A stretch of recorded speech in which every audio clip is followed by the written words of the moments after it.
Hello people.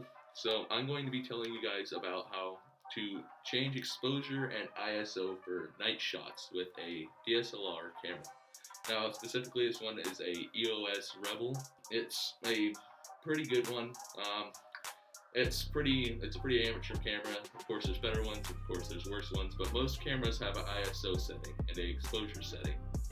And these can be adjusted and basically you can get really sharp night shots of like stars or pretty much anything, lights, street lights, anything you want. So the way that you adjust ISO is there's a button right on the top right here, and to do that you have to switch it to manual. You can see there's an M right there. I'm going the wrong side, but there's an M right there. You have to have that tick mark right here on the end. So once you do that, you can press the ISO button on top and it should bring up a screen like this. So for brighter shots with really bright lights, you're going to want to put it on the 100 like I have there, and that makes it extremely dark.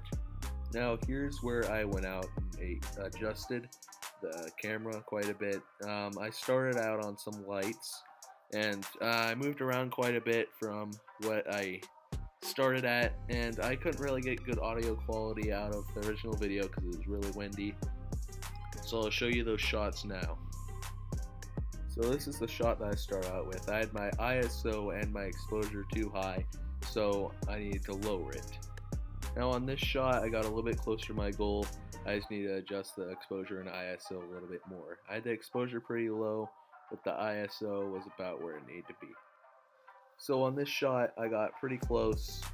It's about the best one I got because it was pretty windy out, so I needed to adjust the shutter speed a little bit, but I couldn't get it perfect. And the lights were a little bit dirty, so you can probably see that there. And I got the best shot I could with that.